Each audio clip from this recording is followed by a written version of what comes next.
Praise the lord.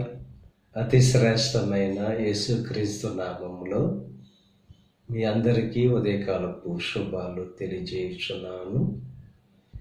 ఈరోజు దేవుడు మనకు అనుగ్రహిస్తున్న అతి శ్రేష్టమైన వాగ్దానము కీర్తనలు 20వ అధ్యాయము 5వ వచనాన్ని చదువుకుందాము. నీ ప్రార్థనలన్నీ యెహోవా సఫలపరచును గాక. మీ ప్రార్థనలన్నీ కూడా దేవుడు సఫలపరుస్తానని చెప్పి వాగ్దానం చేస్తున్నారు. అది ఉద్యోగం కోసం చేస్తున్న ప్రార్థన కావచ్చు, సంతానం కోసం చేస్తున్న ప్రార్థన కావచ్చు, గృహం కోసం చేస్తున్న ప్రార్థన కావచ్చు, స్వస్థత కోసం చేస్తున్న ప్రార్థన కావచ్చు. అది ఏ ప్రార్థన అయినా మీ ప్రార్థనలన్నీ కూడా దేవుడు సఫలపరుస్తారని చెప్పి వాగ్దానం చేస్తున్నారు. ఆయనకు ఎప్పుడైతే మొరపెడతామో మన మొర ఆలకించి మన యొక్క జీవితంలో శ్రేష్టమైన కార్యాలు జరిగించే దేవుడు. యెహోషువ విశ్వాసంతో, నమ్మకంతో, ఆసక్తితో ఎప్పుడైతే దేవునికి ప్రార్థించాడో సూర్యుని చంద్రుని దేవుడు ఒక దినమెల్లా ఆపాడు. ఏలియా మనలాంటి స్వభావం కలిగిన వాడే, కానీ ఆసక్తితో విశ్వాసంతో ఎప్పుడైతే ప్రార్థన చేశాడో వర్షం ఆగింది. మరలా ప్రార్థన చేసినప్పుడు దేవుడు వర్షాన్ని కురిపించాడు, భూమి తన పంటని ఇచ్చింది.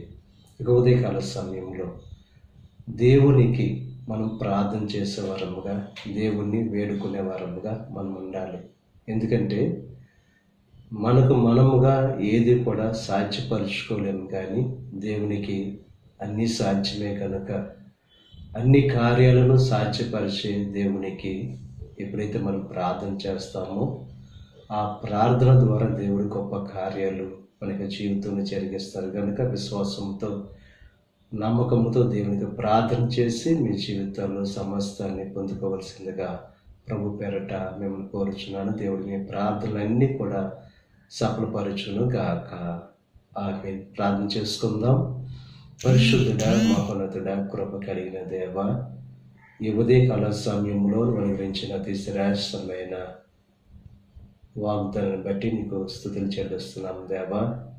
మా ప్రార్థనలన్నీ కూడా సఫలపరుస్తానని చెప్పి వాగ్దానం చేసావు. నువ్వు నమ్మదగిన దేవుడవు. ఈ ప్రార్థనలో ఏకీపిస్తున్న ప్రతి ఒక్కరి ప్రార్థన సఫలం చేయండి, దీవించండి, ఆశీర్వదించండి. ఈరోజు తలపెట్టిన ప్రతి కార్యాన్ని సఫలం చేయండి. వారి రాకపోకల్లో నీకు సహాయం అనుగ్రహించండి.